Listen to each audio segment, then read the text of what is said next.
Bienvenidos amigos de nuevo a una noche más a este su programa de entrevistas en su canal preferido, Distrito TV. Hoy tenemos con nosotros a un miembro del Grupo Popular en el Senado, al senador Pablo González Menéndez, un político asturiano de raza. Es un ave rara hoy en día, como se dice en el mundo de la política, porque antes de ser político trabajó. Parece extraño viendo lo que vemos todos los días, ¿no? Pero es cierto, tanto de empresario como consultor, porque es, entre otras cosas, licenciado en Economía. Vamos a hablar con él durante este programa de no pocos temas, porque, como bien saben, está el asunto para hablar de muchísimas cosas. Además, es miembro del Comité Ejecutivo Nacional del Partido Popular, presidido por Alberto Núñez Feijóo, con lo cual es una persona muy influyente a nivel nacional.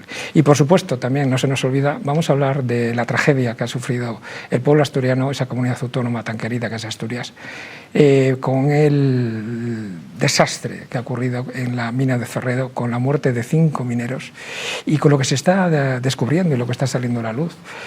¿Qué ocurrió en una mina que había denuncias por escrito, en forma de emails, de irregularidades graves de su funcionamiento? ¿Qué es lo que hizo la administración asturiana para con esto? Pues nadie mejor que él, que es de allí, de Asturias, conoce como nadie ese asunto y vamos a preguntarle y hablar con él, a ver qué es lo que nos cuenta. Ya saben, entrevistas sin filtro, preguntas no pactadas, respuestas libres, comenzamos.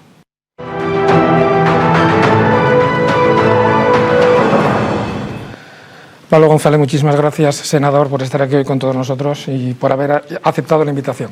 No, Javier, encantado de estar con vosotros y contigo en particular. Vamos a ver, la primera pregunta que te voy a hacer es cómo ves el panorama nacional, cómo ves el panorama social, el panorama económico, pero si me lo permites vamos a ver qué es lo que opina la persona más informada de este país, a ver si estás de acuerdo con él. Es que evidentemente hay que levantar la mirada. Este gobierno desde hace 6 años a esta parte está haciendo una transformación extraordinaria del país. Si estamos creciendo 4 veces por encima de la zona euro, si estamos creando empleo como no se creaba nunca, tenemos casi 22 millones de personas trabajando y cotizando a la seguridad social, estamos reindustrializando nuestro país, estamos abordando el fenómeno de la migración de una manera diferente a como hacen otros países. Estamos abordando causas sociales, avances en derechos y en libertades, la causa femenina. Bueno, esa es la opinión de la persona más informada de este país. No obstante, hay medios de comunicación que no se crean que no están tan de acuerdo con él. Miren, se habla de la destrucción de 50.000 empresas desde 2020 y un paro real de 4 millones. Pablo, ¿con qué opinión estás más de acuerdo? Bueno, desde luego, me acabas de comprar ahora mismo a un meme, porque es que, desgraciadamente, el presidente del Gobierno, para desgracia de todos, porque aunque parezca que ya en el día a día hemos visto ya de todo, que todo está visto, que no nos podemos sorprender con nada, día a día nos seguimos sorprendiendo. Y que el presidente del Gobierno de mi país, de nuestro país, el presidente del Gobierno de España, diga esta sarta de mentiras. Yo no sé si se las cree o no, me da igual. La cuestión es que las dice, y la cuestión es que hay personas que igual se las creen. Porque entiendo que dentro de la vida que llevamos todos, que llevan todos los españoles, no todo el mundo tiene tiempo para contrastar, para averiguar y simplemente se fía y simplemente asume los mensajes que le dice su presidente del Gobierno. Y esa es parte de la gran deslealtad para con todos los españoles de este presidente. O sea, no puede ser, no es razonable que directamente la política se base permanentemente en mentir, en esconderse, en mentir, porque al final puede ser a corto plazo que le funcione, podría ser. De hecho, sigue la presidencia del Gobierno y no termina de convocar elecciones. Pero la cuestión es que está creando una gran brecha entre la sociedad española. Y eso es imperdonable para él y para cualquiera. Evidentemente estoy mucho más de acuerdo porque yo sí procuro estar informado, aunque es imposible estar plenamente informado, pero creo que sí estoy informado porque, bueno, al fin y al cabo es mi trabajo y me dedico a hablar con fundamento de causa. Y perdóname que haga un pequeño por favor. discurso. Al final, para hacer bien tu trabajo, el tuyo, yo el mío, todos nosotros en un trabajo tenemos que estudiar día a día. Al final es difícil entre esta maraña, entre esa selva de datos contradictorios que a veces tenemos entre manos, intentar averiguar y aclarar y buscar un poco de luz. Hoy en día, objetivamente, la situación de España, la situación de la economía española, la situación de la sociedad española es mucho peor que hace 2 años, mucho peor que hace 4 años y esperemos que esto cambie rápido porque no lo puede aguantar. Esto es insoportable desde todos los puntos de vista. Además. Tú además eres vocal de la Comisión de Defensa, sí, en el Senado. ¿Cómo ves este rearme y esta cantidad ingente de dinero que ahora parece ser que exige tanto la UE como la Unión Europea? ¿Estás a favor o en contra? Bueno, yo lo que estoy a favor es que Europa asuma su propio destino. Lo mismo que estoy a favor de que España asuma su propio destino, dentro de la Unión Europea en este caso. Y lo que no tiene sentido es que Europa permanentemente y España permanentemente vaya delegando en terceros países lo que son cuestiones esenciales para nuestro futuro estratégico. Hablo, por ejemplo, y tú me planteabas la defensa. Evidentemente la defensa es una cuestión que tenemos que asumir nosotros, en este caso los europeos. Por tanto, no estamos en una carrera para, desde mi punto de vista, en una especie de rearme buscando no sé qué confrontación. No, simplemente es intentar recuperar una responsabilidad que siempre tuvo que ser nuestra y que posiblemente hayamos delegado durante muchísimos años en el paraguas OTAN, asumiendo que la OTAN básicamente es Estados Unidos. Ahora que estás hablando de Estados Unidos y de lo que está pasando, me imagino, con estos vaivenes de los aranceles, de que por la mañana los ponen, por la tarde los quitan, esas subidas y bajadas de la bolsa que asustan a mucha gente, ¿crees que finalmente Estados Unidos y la Unión Europea bajarán los decibelios y se llegará a un acuerdo? Bueno, depende de la hora del día, se puede dar una opinión u otra, porque el día a día, la actualidad es vertiginosa en ese sentido. Sí. Por eso te lo decía. Sí, yo ya tenía, estos días siguiendo la actualidad, ya tuve varias opiniones propias contradictorias. ¿Obedece a un plan verdaderamente? Bueno, pues uno tiene que asumir que sí, que esto obedece a un plan. ¿Qué planes? Lo desconozco. Lo que está claro es que los aranceles que inicialmente puso Donald Trump y que ahora parece que ha rebajado, que ha pospuesto, son una mala noticia para Europa porque nos perjudica. Independientemente de a quién beneficie, nos perjudica a nosotros, a los españoles, a los europeos y españoles, y yo no quiero que nada perjudique nuestros intereses. Yo lo que aspiro es que Europa y que España compita con lealtad con el resto de países en un mercado internacional, en un comercio internacional, donde España pueda ser cada vez más competitiva, o sea, cada vez tener una mayor balanza favorable comercial, comerciando en libertad con el resto de países, y esto implica que los aranceles dificultan este comercio. Pero ojo, no solamente es aranceles, yo quiero que España sea competitiva. Casi mezclamos España y Europa porque muchas cuestiones están... Sí, prácticamente. Pero bueno, cogemos la referencia nacional, ¿no? Que España sea competitiva porque yo lo que quiero es que nos vaya bien en el futuro, que nuestros hijos tengan futuro. Y para que tengan futuro, España tiene que ser competitiva. Porque la única manera de crear riqueza, de fijar empleo, de fijar población y además de manera estable, con futuros, siendo económicamente competitivos. Y para eso no solamente es cuestión de aranceles. Es cuestión de medidas económicas de régimen interior. Y no podemos tener una legislación creciente, una hiperinflación de leyes, de legislación, que está dificultando permanentemente la forma de funcionar y la libertad de funcionar de los empresarios, por ejemplo, en este caso españoles. Por no hablar de autónomos, que ya, por supuestísimo. En este convulso momento que Pablo nos está diciendo, hay una cosa que se acaba de anunciar y es el viaje del Gobierno de España en forma de representación de su presidente para reunirse con el secretario general del Partido Comunista que mayor número de afiliados tiene en el mundo, que es verdad que también es el presidente de la República Popular China, Xi Jinping. Y a raíz de esto, esta semana ha salido publicado esta noticia.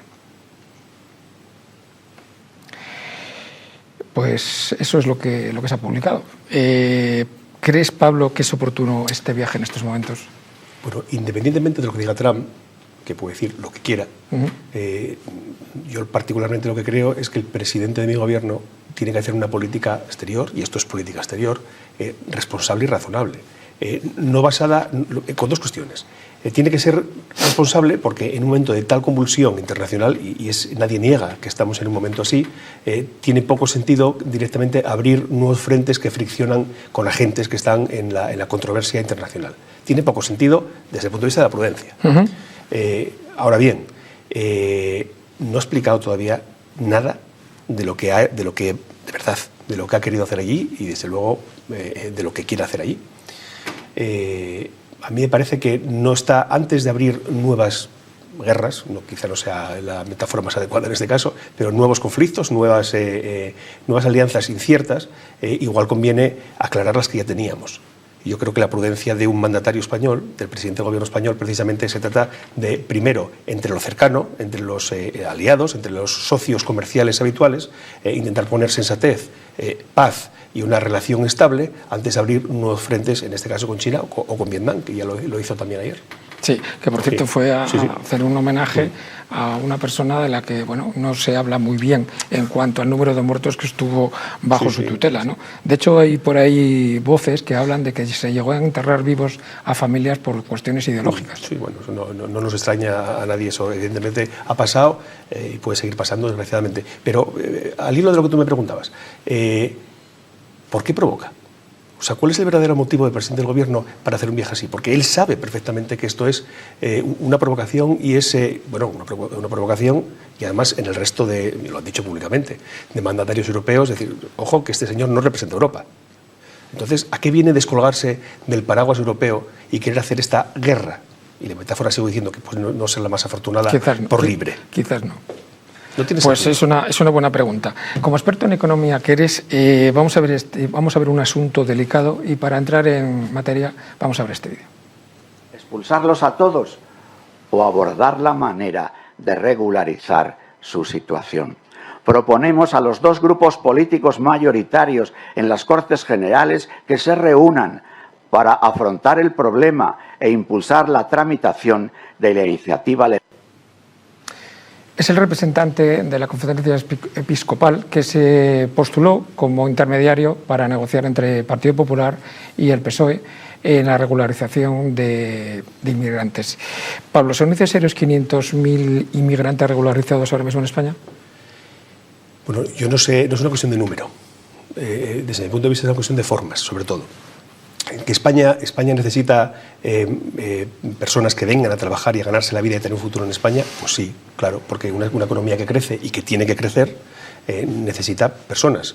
Y las personas, voy a recordar, no hace falta recordarlo porque todos lo sabemos, el problema demográfico que tenemos en España. Eso es así, es una realidad.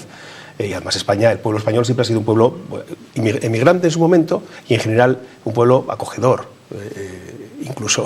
Incluso en Madrid lo vemos todos los días. Madrid es un crisol de personas distintas de toda España y de todo el mundo.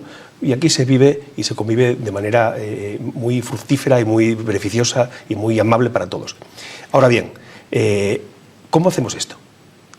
Insisto, no es una cuestión de números, es una cuestión de cómo empezamos a hacerlo. Bueno, pues lo lógico, y el Partido Popular también lo propuso así, lo dijo nuestro presidente Alberto Núñez Feijóo, decir, bueno, pues esto hay que hacerlo con cabeza, con sentido común. Vamos a trazar caminos de forma que las personas que necesite España para poder trabajar y ganarse la vida aquí y crear un futuro aquí entre nosotros sean caminos que estén regulados para evitar precisamente esa atracción que genera las mafias, porque no nos engañemos, la inmigración ilegal en España la amparan, la propician, la fomentan las mafias. Pues hay que luchar policialmente contra ellas y a la vez hay que crear un cauce natural, atractivo de personas que quieran venir a ganarse la vida aquí. Bueno, ni una cosa ni la otra se hace correctamente, porque no estamos, siempre hay mucho que hacer en el control de las mafias, porque de hecho siguen operando, y luego tenemos que trazar mejores caminos porque no los tenemos. Y podría daros muchísimos ejemplos, porque nos llegan todos los días, de empresas españolas que necesitan mano de obra, personas para pagarles bien y para que se ganen la vida aquí contra nosotros. Y hay dificultades aplicando la legislación que tenemos ahora mismo en España, con lo cual hay que facilitar la entrada legal de manera atractiva para las personas y hay que aumentar los recursos en la lucha contra la inmigración ilegal, y esto es algo de sentido común y no se está haciendo. Pero Pablo, vamos a ver, fuera de eso, 500.000, 400.000, 100.000, 50.000, 2 millones, no lo sé, pero como estoy planteando una cuestión competitiva, pues al final será lo que nuestro país, nuestra economía sanamente demande. Creo que se te entiende perfectamente, pero mira, hay algunas preguntas que los ciudadanos se empiezan a preguntar y cada día más. Por ejemplo, vamos a ver esta noticia. ¿Cómo es posible que el país con más paro de la Unión Europea necesite mano de obra? Pablo, porque hay gente que no lo entiende. Bueno, si nos quedamos con el titular, yo creo que es difícilmente entendible. El titular es escaso porque hemos puesto uno para no alarmar. Porque somos el mayor paro tenemos en empleo juvenil, en empleo femenino y en paro total. O sea, y alguien se explica cómo es posible que con cerca de 4 millones de personas que están en el paro se necesiten 500.000 más. Te voy a poner un ejemplo, dos ejemplos, yo creo que claro, para intentar echar luz ante este dilema que me planteas. Talento. O sea, puestos de trabajo muy cualificados de personas que aporten talento y, por tanto, que esto en España, porque no estamos hablando que España necesita necesariamente o solo mano de obra poco cualificada, que bueno, que también, sí, pero sobre todo mano de obra cualificada y que aporte talento y conocimiento. Bueno, las empresas tecnológicas españolas, que tienen, españolas, no las multinacionales, sí, sino las españolas, que tienen un tamaño intermedio, sabemos que más pequeño que las europeas, sí, en general, eso es un mal endémico de la economía española, tienen problemas para captar profesionales con talento, ofreciéndoles trabajos estables. Necesitan, porque aquí en España no los tienen. Y voy a decir por qué. Acuden a todos los, por ejemplo, ingenieros, informáticos, de telecomunicaciones, que salen de las escuelas españolas. Todos tienen una oferta de trabajo sobre la mesa. Muchos deciden irse a otros países europeos donde cobran más. Punto uno. Punto dos. ¿Qué hacen las empresas españolas? Pues necesitan contratar gente de fuera porque no son capaces de contratar a todos los digamos, estudiantes que terminan sus estudios. ¿Por qué es así? ¿Por qué pagan menos, que no pagan poco, sino que pagan menos, que es distinto, que el resto de empresas europeas? Por lo que son de tamaño. Las empresas pequeñas son menos competitivas que las que tienen mayor tamaño, aunque solo sea por economías de escala. Y hay ese gap de diferencia que se soluciona ganando tamaño. Para ganarlo necesitamos contratar gente. Y no podemos contratarlo en España. Evidentemente tampoco podemos optar a los estudiantes que terminan en escuelas europeas. ¿Qué hacemos? Pues lo lógico es regular de manera, digamos, transparente y de manera normal, con normalidad, una demanda de trabajadores extranjeros que vengan a España a trabajar y ganarse la vida. Este es un punto que explica parte del titular. Pero Pablo, a ver, esto que me estás contando es lo que llevamos escuchando la mayoría de ciudadanos desde hace años. Y no se soluciona. Claro, entonces vamos a ver la siguiente noticia. Ahora nos la van a poner. 8 de cada 10 universitarios dispuestos a trabajar en el extranjero para lograr mejores sueldos y horarios. ¿Cómo es posible que permitamos irse a gente joven universitaria diciendo que necesitamos gente cualificada? De verdad que la gente, con todos mis respetos, además yo tengo amigos allí, pero ellos mismos te lo dicen. En Mali, en Marruecos, en Nigeria, vienen ingenieros. ¿Pablo? De India vienen ingenieros. Que yo estaría encantadísimo de que vinieran ingenieros. Bueno, ingenieros o en todo caso expertos profesionales con talento, porque si no las empresas no los contratarían. Te puedo contar muchos casos con nombres y apellidos. Ahora bien, ¿por qué se van los trabajadores españoles? Los estudiantes españoles, porque también se van. Porque la economía española tiene un problema de productividad. Y como tiene un gran problema de productividad, y podemos entrar en el porqué, porque hay cuestiones claramente políticas, al final, como hay problemas de productividad, las empresas españolas compiten peor, las de menor tamaño, en precios, en salarios, eso es así. ¿Y por qué tenemos un problema de productividad? Porque España es una economía especialmente lastrada por cuestiones burocráticas, por cuestiones administrativas, por costes de todo tipo. Un empresario español se lanza al mercado en competencia con alemanes, franceses, con una mochila que tiene muchas más piedras que los italianos, que los alemanes, que los franceses. Y hay que quitarle piedras a esa mochila. Estoy de acuerdo contigo. Hace poco entrevistamos aquí a John Zulueta, el presidente del Círculo de Empresarios, honorífico, que como bien sabes, ha estado consejero delegado de una de las mejores, de las más principales empresas y corporaciones de España. Y él nos decía que dentro de su mentalidad estadounidense no entendía, entre otras cosas, cómo era posible que empresas españolas tuvieran que mantener a 20 personas, delegados sindicales, cobrando sin producir. Si hasta ahí estamos bien. Pero, si me lo permites, creo que tampoco... hay cosas que tampoco, porque vamos a ver esta noticia, que ha salido hoy, precisamente. Ahora resulta que sí, España destinará 45 millones de euros para atraer a científicos extranjeros en pleno huracán Trump. Vamos a ver, ¿no será mejor destinar esos 45 millones de euros a incrementar los sueldos de nuestros científicos que son de aquí, que además estamos hablando de temas que muchas veces tienen que trabajar en infraestructuras críticas? Es decir, que tienes que ser gente de nuestra máxima confianza. Y nos acordamos ahora, ¿por qué? Porque tenemos una guerra, entre comillas, como bien decías tú, que quizá no sea símil, perdón, quizá no sea el símil más apropiado.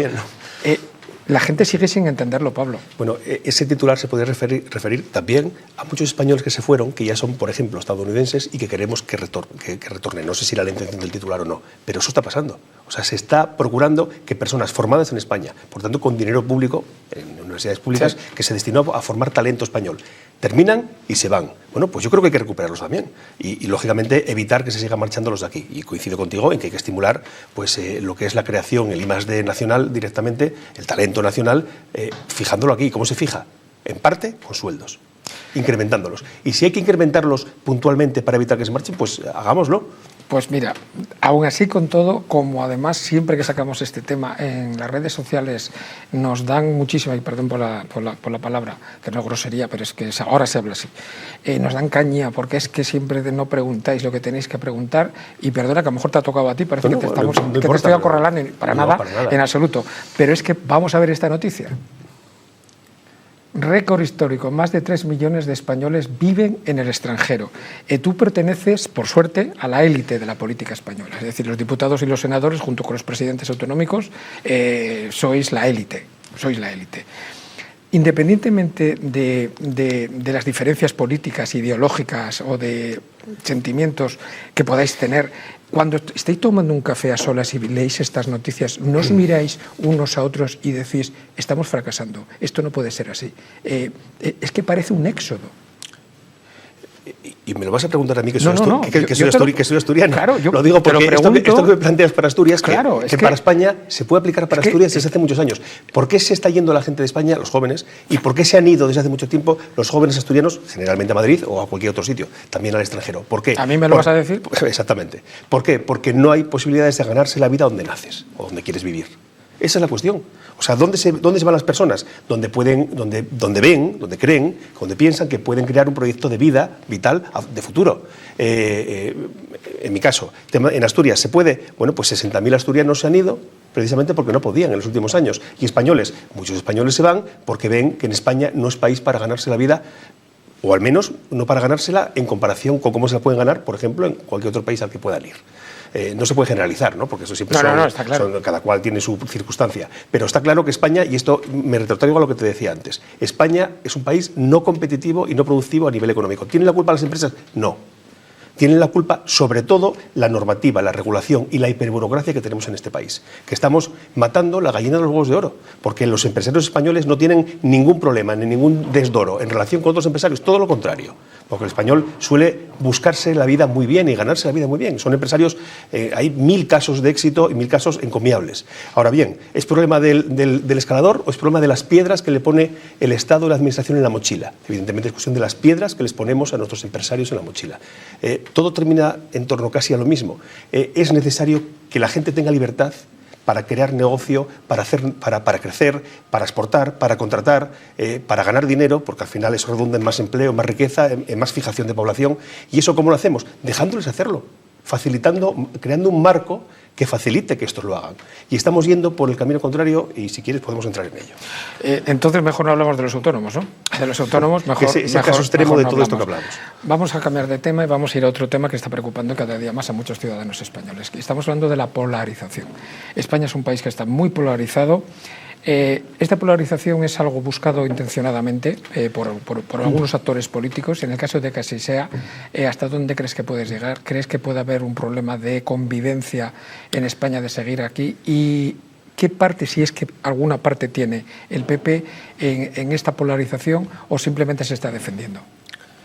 Bueno, evidentemente es opinable. En mi opinión, yo creo que es una polarización como que digamos que se aplica, o que además claramente se aplica como estrategia política. Y esta es la desgracia. La desgracia que tenemos los españoles. Es un gobierno que aplica la polarización desde el gobierno. Bueno, lo dijo claramente, levantar un muro entre españoles. Se lo dijo a nuestro presidente Feijóo, me refiero, en el debate de investidura, si no me equivoco. Sí. Y eso es así. Pero tú preguntas por qué es así. Sí. Bueno, pues porque Pedro Sánchez, en sus cálculos, que ojalá estén equivocados, él asume que tiene más rédito electoral dividiendo el país unos contra otros. Yo se lo escuchaba a un compañero mío hace unos meses, que no recuerdo exactamente en qué contexto, que decía, no, si esto ya se ensayó en Argentina, la gran brecha que llamaban los argentinos, que es desde el poder, desde el gobierno, se divide a la sociedad y esto al final el gobierno calcula que siempre le viene bien al gobierno y peor a la oposición. Y posiblemente sean los cálculos de Pedro Sánchez. Pero lo cierto es que ¿qué tiene que hacer el PP? Enganchando con la última parte de tu pregunta. Bueno, yo creo que posiblemente tengamos que hacer mucho más, pero en la línea de lo que estamos haciendo. Yo veo que el presidente Feijóo le quita la máscara a Pedro Sánchez, de manera creciente además, en los últimos debates parlamentarios, en las sesiones de control. Esta semana y la anterior ha sido brutal, para quien quiera escucharlo. Lógicamente, el español puede decidir estar informado o no estar informado. Si alguien quiere acudir a la fuente y ver los debates, evidentemente va a ver claramente lo que está pasando, lo primero.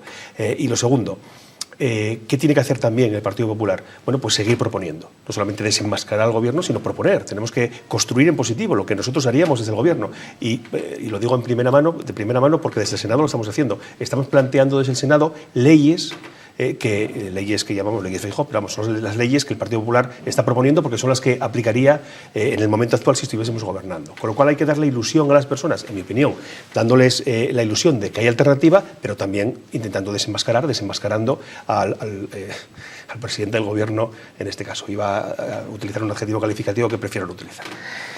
Vamos a otro asunto que preocupa y mucho, y cada día más, pero el CIS lo dice clarísimamente, que es el tema de la corrupción. Vamos a ver este vídeo. Colaborar con la impunidad. La diferencia es que hay algunos que dejan la vida política y otros se aferran a ella. La diferencia es que unos se enriquecen y otros no.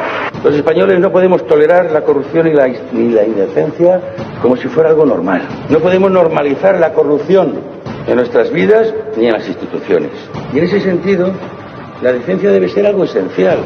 Los socialistas pensamos que es una moción de censura. Esto que acaban de ver, a lo mejor es que hace 7 años, ya va por 8, es un señor que se llama José Luis Ábalos. Era la moción de censura que echó a Rajoy por corrupción. Por cierto, este señor, no por lo que se ha sabido de él en el último año, sino por lo que se ha sabido esta semana, todavía sigue siendo diputado, entra y sale del Congreso y cobra a final de mes, y lo más grave es que los ujieres, cada vez que le ven, le tienen que decir señoría y saludarle. Esto está pasando en España. Pablo, ¿qué te inspiran estas imágenes? Bueno, soy feminista porque soy socialista. Lo dice el de los catálogos, ¿no? Yo creo que al final en España no hay ni un español que le resulte indiferente esta situación. A mí me parece que bueno, se puede engañar a todos un poco de tiempo o a unos pocos durante mucho tiempo, pero a todos todo el tiempo no puede ser, es imposible. Y en mi opinión, al margen de otra serie de variables que inciden e influyen en el voto, que todo el mundo sabe el nivel de indignidad que tiene Ábalos, que tiene el presidente del gobierno, que es quien la amparaba, que tiene todo el entorno personal político que está en torno a Moncloa.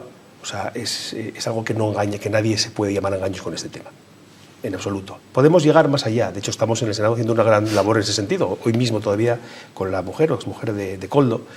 Se puede seguir tirando de la manta y seguir desenmascarando porque hay más, hay mucho más. Ahora, nadie puede dudar que esta gente eran unos delincuentes. Porque traicionar la confianza y mentir a tus votantes, eso solo se puede llamar y denominar como delincuencia, política por lo menos. Sin prejuicio de lo que digan los jueces, cuidado. Perdón, presuntos siempre, todos somos presuntos, incluido esta gente, increíble. Pero es así, es el Estado de Derecho. Los que lo cumplen, pues lógicamente a eso nos tenemos que tener. Que la corrupción es un problema en España no es opinable. De hecho, fíjense esta noticia, ¿no?, que ha salido publicada hace poco. Ni más ni menos que 90.000 millones al año por corrupción, que es el cuarto país, según estudio, pierde España. Con estos 90.000 millones por año, en 17 años, la deuda pública estaría pagada. Imagínese un país como España que no tuviese que pagar los miles y miles de millones de euros que estamos pagando solo de intereses por la deuda. La cantidad de hospitales, la cantidad de autopistas, la cantidad de servicios públicos que se podían facilitar, entre otras cosas, a esos mayores que tenemos en residencias como las tenemos. Pablo, ¿esto tiene solución?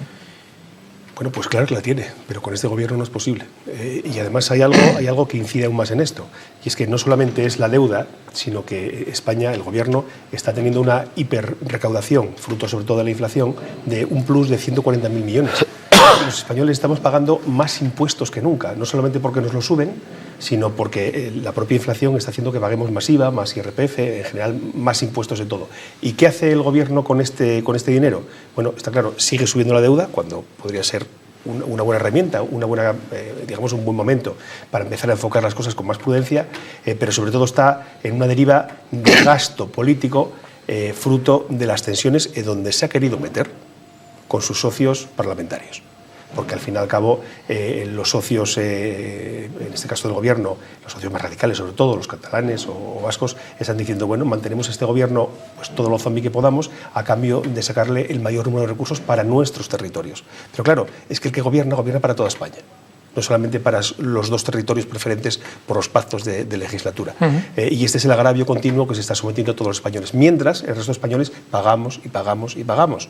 Y al final el gobierno reparte con intereses políticos y con corrupción y con ineficiencia. Al fin y al cabo, yo creo que todo el mundo lo sabe. Hay otro problema que está muy de actualidad, que es el tema de la vivienda. Vamos a ver esta noticia. Resulta que hay jóvenes que no pueden salir de casa de sus padres, no pueden comprar una vivienda, por supuesto, ni tampoco alquilarla. Algo que es tan digno como tener un techo donde poder hacer su vida solo o en compañía. Tremendo. Pablo, te voy a preguntar si el Partido Popular tiene solución para esto, pero nos va a contestar después de la publicidad.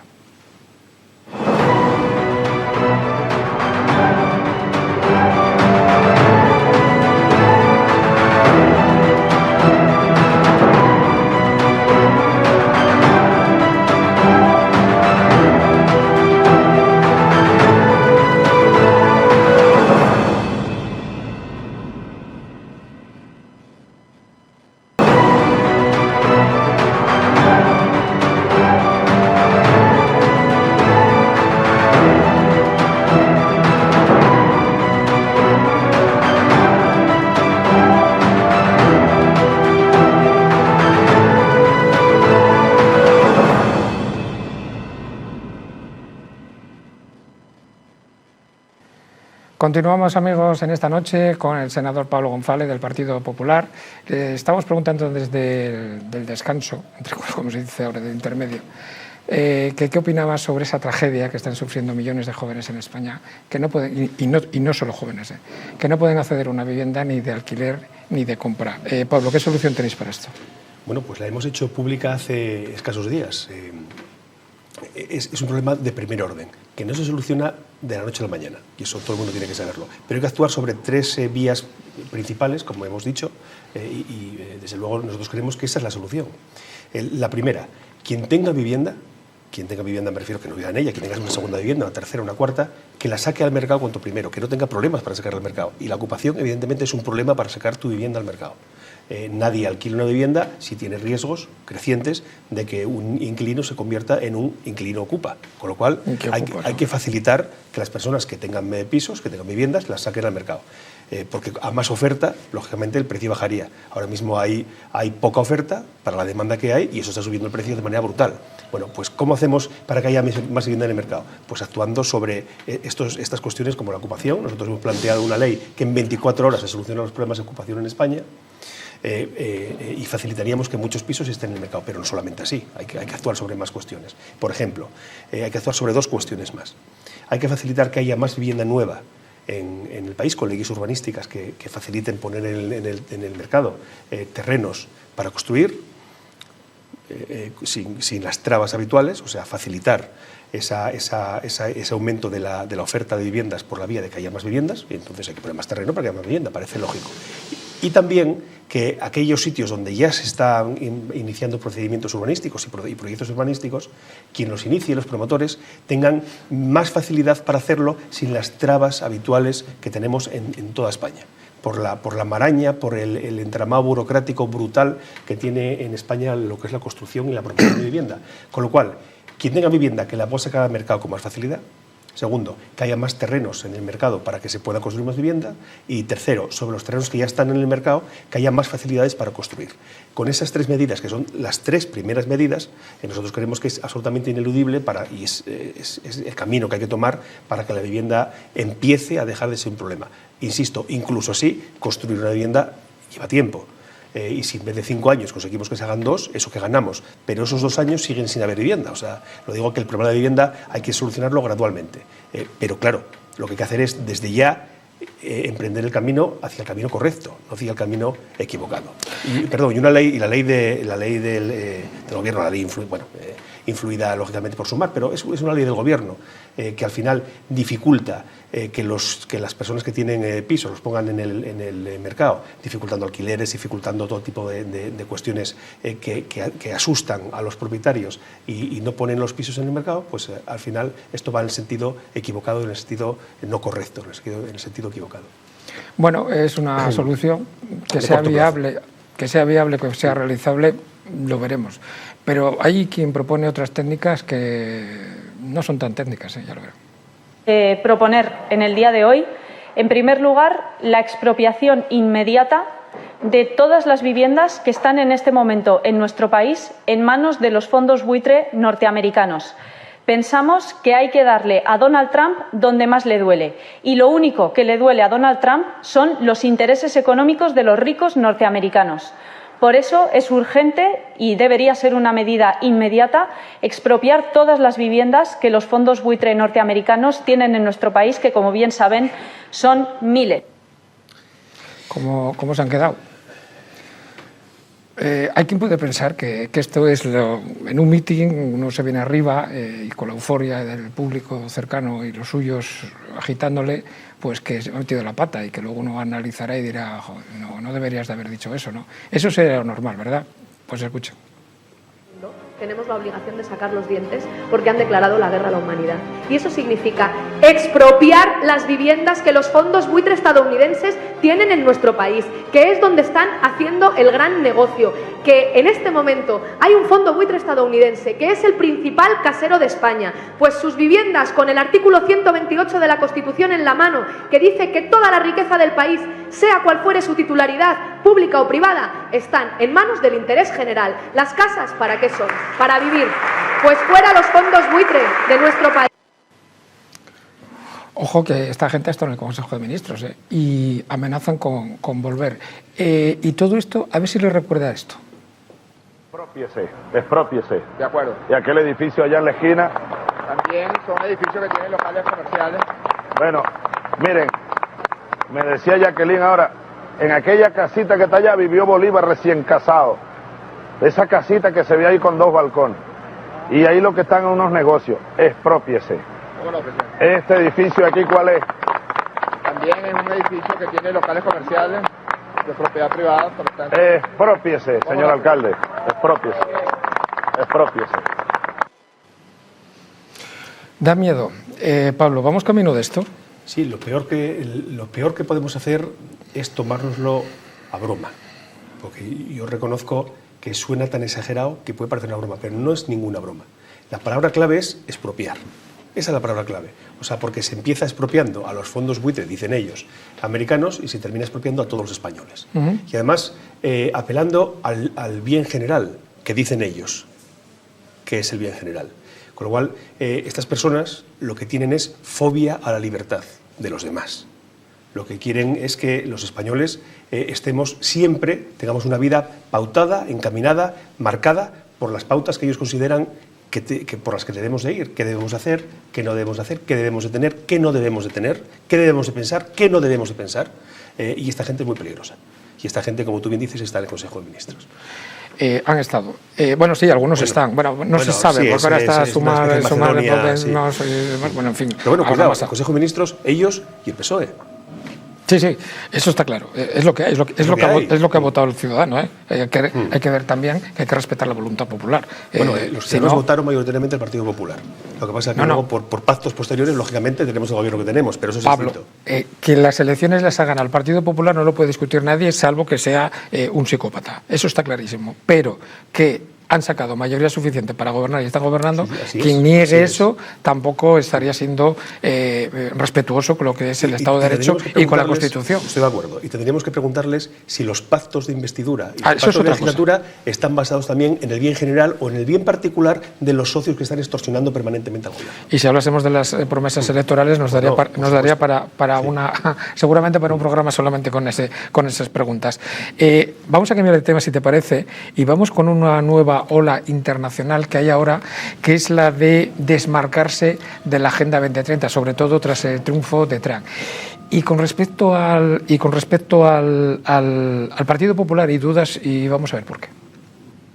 Cambio climático, Vox no. Creemos que hay que endurecer las leyes contra la violencia de género, como estamos viendo. Vox no. Te estás pareciendo a Sánchez ahora, ¿eh? No, es que vamos a ver, no. Están en contra de la Agenda 2030, que es el Evangelio. ¿Cómo se puede estar en contra de acabar con el hambre, con la pobreza, con la desigualdad? Depende de cómo quieras acabar con el hambre, claro. Ahí está la cuestión. No, bueno. Es José Manuel Margallo, es ministro de Asuntos Exteriores, al que hemos entrevistado hace poco y aprovechamos para darle un afectuoso saludo. Vamos a ver, Pablo. ¿El PP está a favor o está en contra de la Agenda 2030? Porque hay mucha gente que no lo tiene claro. Bueno, vamos a ver. Sí. Pablo, a ver, sí. ¿El PP está a favor del Agenda 2030 o está en contra de la Agenda 2030? Esa es la pregunta. Por supuesto que puedes contestar lo que quieras. Yo te pregunto, ¿qué es la Agenda 2030? Pues no, es una pregunta retórica. O sea, vale. Pero ¿quieres hablamos de los objetivos de desarrollo sostenible, de los 169, lo que quieras? Pero la pregunta es clara. ¿Está a favor o está en contra del Partido Popular? De los grandes deseos de paz, bondad, riqueza y felicidad de la humanidad, nadie puede estar en contra. Nadie. Ahora bien, la cuestión es que con Agenda 2030 escrita, negro sobre blanco, y antes de que hubiese Agenda 2030 escrita, negro sobre blanco, ya había un movimiento, y había intereses internacionales, y había intereses políticos en muchos países para intentar desposeer a las personas, a los ciudadanos, de derechos individuales, básicamente de la libertad. Y esto con y sin Agenda 2030 lleva en marcha tiempo. ¿Por qué? Porque los enemigos de la libertad llevan ahí siglos. Esto digamos que no se inventa ahora con los movimientos woke, ni se inventa... No, lleva siglos. La historia de la humanidad, y a ti que te gusta la historia, tenemos que saber que son logros de tiranía contra los ciudadanos, antes de que fuesen ciudadanos incluso. Y la Agenda 2030 es otro paso más. Por eso yo creo que la pregunta tiene trampa. ¿Cómo que el PP a favor o en contra de la 2030? No. La pregunta no tiene trampa. Te voy a poner un ejemplo muy claro. Muy claro. El presidente de Argentina está totalmente en contra de la Agenda 2030. El presidente Trump ha dicho textualmente que el mundo woke y la Agenda 2030 es una MIR porque hay niños y además va a salir en YouTube. Que, por cierto, muchísimas gracias a todos ustedes por los espectaculares resultados que está sacando este programa y la cadena en general. Te voy a poner más ejemplos. Bukele está en contra de la Agenda 2030. Giorgia Meloni está en contra de la Agenda 2030. La pregunta es, pero es que lo dicen abiertamente, y la pregunta, Pablo, es ¿el PP español, no el PP europeo, el PP que ahora mismo representa Alberto Núñez Feijóo, estáis en contra o a favor de la Agenda 2030? Bueno, el PP español, y yo hablo por mí, no puedo hablar por el presidente, lógicamente, tiene necesariamente, y estamos, en contra de todo aquello que perjudique los intereses, por ejemplo, de nuestros agricultores, por ejemplo, de nuestros ganaderos, por ejemplo, de todos los españoles a nivel de libertad individual. Ahora bien, eso significa, porque en los líderes europeos que tú acabas de mencionar, europeos y mundiales, que se han pronunciado en relación con la Agenda 2030, esas afirmaciones hay que matizarlas. Y no lo digo por justificar absolutamente nada, no, pero es que yo creo que es un error caer en el blanco-negro con todo. Y la Agenda 2030, que tú te la has leído con detenimiento, sobre todo los ONGs, por desgracia me la he leído, y es más, he entrevistado a la persona que probablemente más sepa de la Agenda 2030, yo creo que las dos personas que más saben de la Agenda 2030, una de ellas Cristina Martín Jiménez, a la cual aprovecho también para darle un saludo, y también el coronel Pedro Baños, que han estado sentados ahí donde tú, y nos han puesto los pelos de punta escuchando a uno de los objetivos soterrados, entre otras cosas, porque esa agenda, si me lo permites, no la ha votado nadie. No la ha votado absolutamente nadie. Tan es así que el más del 90% de la población en ciertos países no saben ni de qué se le está hablando. Cuando es una agenda que yo no estoy ni a favor ni en contra a título particular. Simplemente que cuando luego es opaco, no se habla clarísimamente sobre él, no se debate y no va en los proyectos políticos que se trasladan al público en forma de programas electorales, suena raro. Entonces, como no me vas a contestar, la pregunta es, porque ya te veo venir, de 0 a 100, ¿en cuánto estáis a favor o cuánto, para ponértelo un poquito más fácil, en cuánto estáis a favor, en cuánto estáis en contra el Partido Popular con la Agenda 2030? Pues nosotros estaremos a favor de la Agenda 2030 en aquella medida que no perjudique los intereses de los españoles y estamos en contra en todo aquello que perjudique los intereses de los españoles. Como tú me acabas de hablar ahora de Agenda 2030 con objetivos y con procedimientos y con estrategias soterradas, a medida que dejen de ser soterradas, opinaremos sobre ellas. Pero sobre lo que se ve, estamos en contra de todo aquello que perjudique a los españoles, como no puede ser de otra manera. El hecho de que ya no digáis que... Ahora bien, perdona, pero sí, por ir más allá, favor. que además yo sé que quieres llegar más allá. No. Ahora bien, que se tenga que marcar desde no sé dónde los intereses y el cómo conseguir depende de objetivos para la sociedad española, yo creo que eso lo tienen que marcar en España los españoles, que pero somos un pueblo soberano, a través de las Cortes Generales. La Agenda 2030, que es un constructo, digamos, supranacional, porque lo es, al final tiene que aterrizar en la realidad de los países y en la legislación de los países a través de iniciativas del gobierno o parlamentarias, en todos los países, también en España. Y nosotros estaremos a favor o en contra de esas medidas en función de cómo sean cada una de ellas y de lo lesivas y perjudiciales que sean para nuestros, insisto, agricultores, ganaderos, españoles en general, empresarios, etcétera. Cuando comenzamos el programa prometimos que íbamos a hablar de un tema muy delicado y vamos a ponernos serios con esto.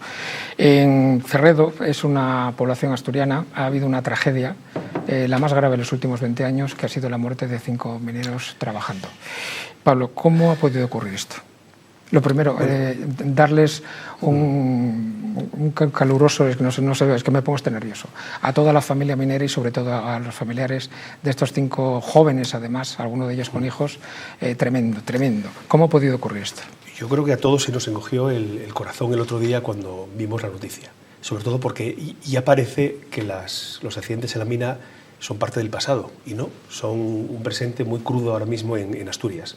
A medida que vamos conociendo cuestiones, vemos pues, bueno, que hay cosas que no están de todo claras. Yo voy a ser prudente en cuanto a las causas porque, lógicamente, se está investigando sobre ellas. Pero que haya problemas y que haya una explosión en una mina que siegue la vida de personas, de mineros jóvenes, por grisú. O sea, vamos a ver. O sea, pero estos son problemas que los podía haber hace 100 años, que eran lamentables hace 100 años, que había que evitarlos, por supuesto, hace 100 años. Pero ahora, ¿cómo puede estar pasando esto? Entonces, bueno, al final las investigaciones llegarán al curso que tengan que llegar y hay que llegar hasta el final. Pero lo que está claro es que si alguien no hizo su trabajo, si alguien no cumplió con su obligación, lógicamente eso hay que decirlo, eso hay que aclararlo y hay que depurar las responsabilidades. No puede ser que se metan debajo de la tierra, 5 murieron, se metieron muchos más, directamente en una mina sin las medidas de seguridad que son ya no de obligación con la ley en la mano, sino que son de sentido común. Esto que estamos hablando es porque ha salido publicada una noticia que nos ha helado la sangre a todo el mundo, incluso hasta la vicepresidenta Yolanda Díaz, que hay que reconocer que en esto estuvo a la altura cuando se quejó enérgicamente y dijo que iba a investigarlo de verdad. Ojalá sea cierto. Y la noticia es esta. Un informe del año 2022 alertó de extracción ilegal en la mina de Cerredo. Pero es que además se ha sabido también, Pablo, que por eso te preguntaba, que tenemos que ir cerrando ya, que creo que hay un correo electrónico de un trabajador que hace un año había comunicado las irregularidades y luego creo que además había problemas con la licencia, pero la administración asturiana, la que sea, no sé si es nacional, regional, lo que sea, cómo en pleno siglo XXV, con las leyes que tenemos de prevención de riesgos laborales, con las medidas que tenemos de todo tipo, ¿ha podido pasar esto? No se entiende. No se entiende porque además todos sabemos que cuando un autónomo incumple una pequeña obligación administrativa, cae sobre él todo el peso de la administración. ¿Vais a proponer una comisión de investigación? Bueno, se está hablando en Asturias, mis compañeros están hablando de esto en Asturias estos días. Queremos llegar hasta el final, es evidente, pero hay que procurar no caer en el populismo de querer manipular el dolor ajeno, y eso hay que ser especialmente respetuoso. El dolor, cada cual lo siente, evidentemente los asturianos en particular, porque es algo que parece algo del pasado, y hay que llegar hasta el final en las responsabilidades, pero hay que procurar ser muy cauto en las declaraciones públicas. Pues creo que todos los que nos están viendo, nuestros espectadores, los más de 133.000 que ven de media este programa y los 260.000 que lo ven en algunos picos estarán encantados de que intentéis llegar hasta el final para sacar conclusiones y que por lo menos no se vuelva a repetir tragedia como esta.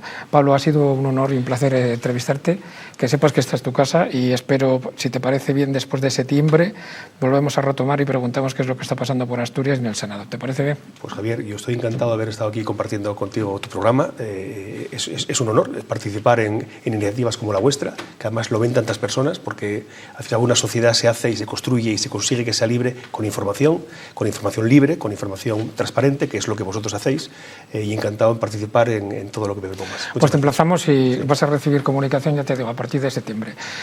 Hasta aquí hemos llegado, no nos da tiempo a más, es una pena porque tenemos en el tintero muchísimas más cosas de tratar con él, de la prensa, la libertad, lo que está pasando, pero bueno, lo dejamos y tomamos nota para dentro de 3 o 4 meses, porque seguramente estaremos en las mismas. Muchas gracias por estar todos ahí, les doy las gracias por el apoyo que estamos recibiendo en forma de seguimiento y de audiencia. Ya saben, Entrevistas sin filtros, preguntas no pactadas, respuestas libres, nos vemos pronto.